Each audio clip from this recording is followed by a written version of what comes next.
हिंसाओं को देखते हुए पुलिस हाई अलर्ट पर है। नुपुर शर्मा के विवादित बयान के विरोध में पहले कानपुर में और फिर पिछले शुक्रवार को जुमे की नमाज के बाद प्रयागराज समेत अन्य जिलों में हिंसा हुई। उपद्रवियों ने तोड़फोड़, आगजनी और पत्थरबाजी की।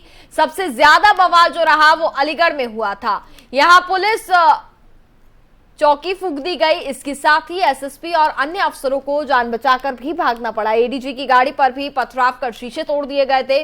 6 घंटे के उपद्रव के बाद स्थिति काबू में हो सकी। ब्रिज में दिन भर बवाल चला और शाम तक आक्रोश भी दिखाई दिया था।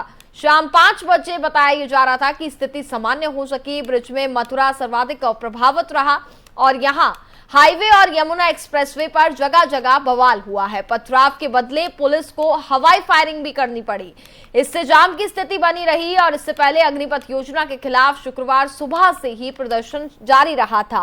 उपद्रवियों ने अग्निपथ के विरोध में बलिया में एक खड़ी ट्रेन में आग लगा दी थी। ट्रेन की कई बोगियां काट करके अलग करनी पड़ी। इसके अलावा बलिया में स्टेशन पर भी तोड़फोड़ की गई। कुछ उपद्रवियों ने आगरा लखनऊ एक्सप्रेसवे जाम कर दिया और रोडवेज बस में भी तोड़फोड़ की गई। चंदौली में ट्रेन रोककर अमेठी में धरना प्रदर्शन करके विरोध किया गया। पुलिस राज्य में हाई अलर्ट पर है और उपद्रवियों को काबू करने में लगी हुई है।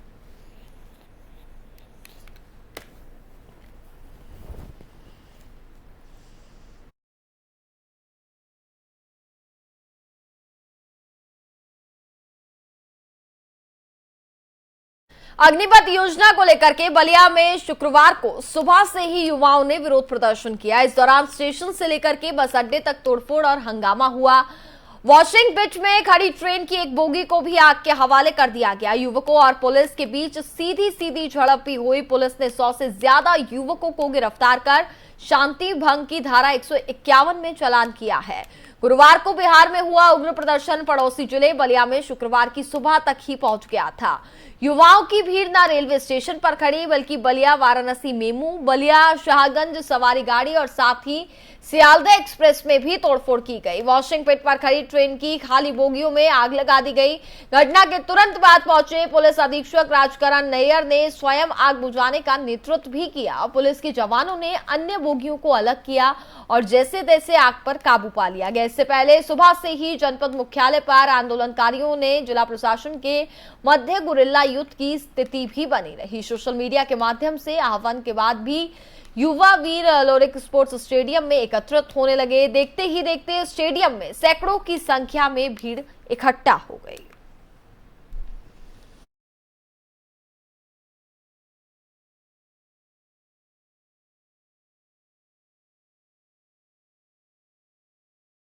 में आगे बढ़ते हैं। अग्निपथ को लेकर देश के बाकी हिस्सों की तरह यूपी के कई शहरों में भी प्रदर्शन देखने को मिला है। सबके बीच ADG law and order Prashant Kumar ने क्या कुछ कहा, आपको सुनाते हैं। अग्निवीरों के द्वारा जो प्रदर्शन आज किया जा रहा है उस संबंध में कुछ जनपदों में छिटपुट घटनाएं हुई हैं। इस संबंध में बलिया में रेलवे स्टेशन पर वॉशिंग पिट पे खड़ी एक बोगी में उपद्रवियों के द्वारा आग लगाया गया है तथा अलीगढ़ के टप्पल कस्बे में एक रोडवेज की बस के टायर में आगजनी की गई है, जिसे वहां पे उपस्थित कर्मियों के द्वारा बुझाया जा चुका है।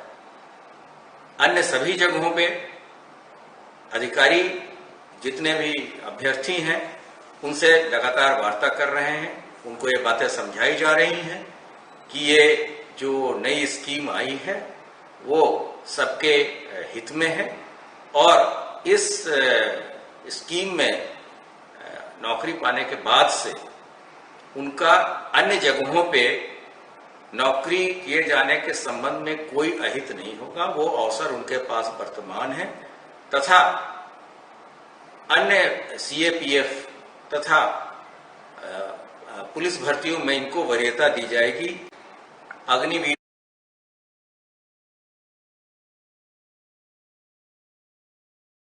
खबरों में आगे बढ़ते हैं, जहां देश भर में हम देख रहे हैं कि जब से ही अग्निपथ योजना लाई गई है तब से देश भर में बवाल मचा हुआ है।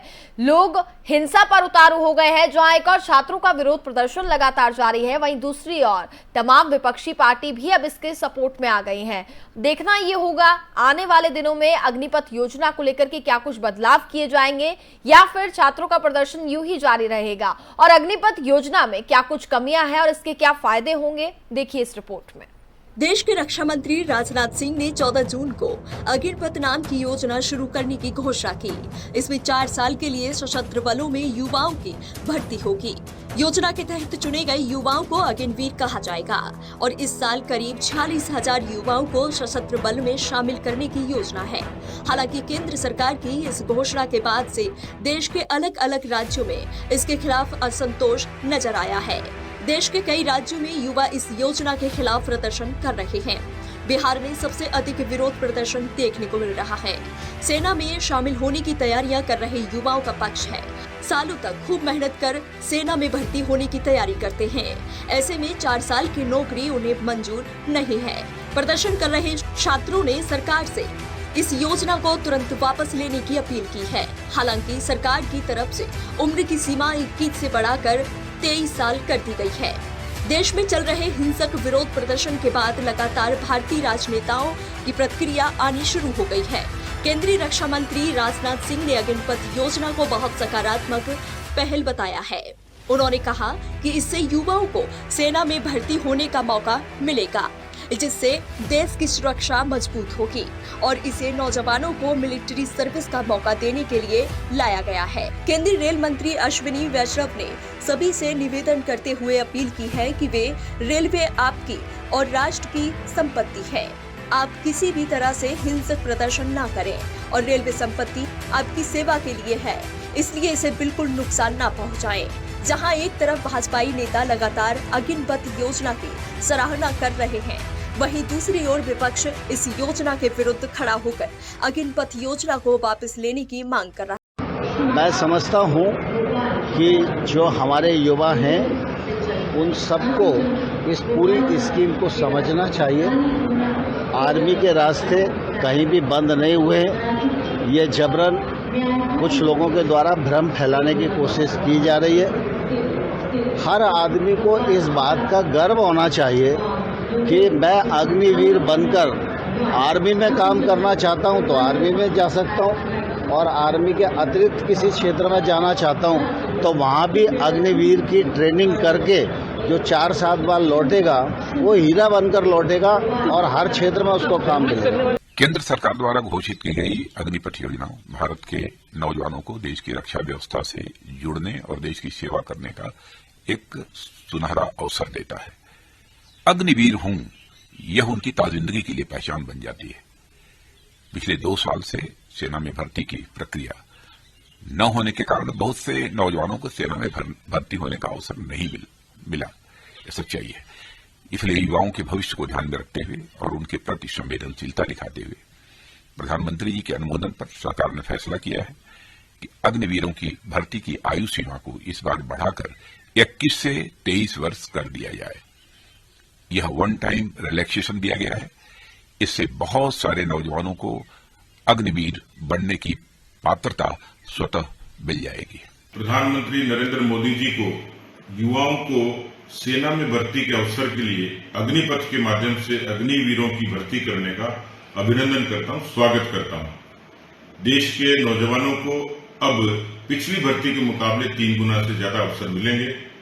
इन नौजवानों की 17 से 21 वर्ष की आयु के वो सब लोग जिन्होंने 10वीं 12वीं या कोई टेक्निकल डिप्लोमा या कोई ऐसा कोर्स किया, उनको अवसर मिलेंगे। ये 4 साल तक सेना को सेवा देंगे। लिखित परीक्षा, शारीरिक दक्षता और उसके बाद एक प्रशिक्षण के बाद 4 वर्ष तक इनको अच्छे वेतन, अच्छी सुविधाओं के साथ, और जब 4 साल बाद लौटेंगे तो 12 लाख रुपए का पैकेज इनको वापस मिलेगा। इस दौरान सैलरी भी इनकी निरंतर मिलेगी, सेविंग्स भी इनकी होंगी। जब वापस आएंगे तो उसमें भी 25% लोगों को और आगे लगातार सेवा का अवसर मिलेगा। सरकार के पास पैसे नहीं है कि सैनिकों को वेतन दे। सरकार जो है अग्निवीर नामक सैनिक भर्ती कर रही हो भी 4 साल के लिए। आप जरा सोचो कितनी दुर्भाग्य की बात है। इसका मतलब आप देश के लोगों के पैसा जब आप रक्षा नहीं कर सकते, बाहर कैसे चला गया पैसा स्विस बैंक में, तो देश की रक्षा आप कैसे करेंगे? तो हर आपने रेलवे प्राइवेट किया और कई विभागों को प्राइवेट करते जा रहे हैं, लेकिन सेना के साथ कोई देश के लोग समझौता नहीं करेंगे। अग्निपथ आंदोलन जिस तेजी से देश में फैलता जा रहा है वो सरकार की चिंता बढ़ाने के लिए काफी है। हालांकि सरकार ने उम्र की सीमा बढ़ाकर आंदोलन कर रहे युवाओं को शांत करने की कोशिश जरूर की है, लेकिन इस वकायद का असर फिलहाल युवाओं पर पड़ता नजर नहीं आ रहा है। अगर आंदोलन इसी तरह आगे बढ़ता रहा तो ये अग्निपथ आंदोलन किसान आंदोलन की ही तरह केंद्र सरकार के लिए सबसे बड़ी चुनौती बन सकता है। देश के रक्षा और इसी के साथ फिलहाल इस बुलेटिन में बस इतना ही। देखते रहिए FM न्यूज। नमस्कार।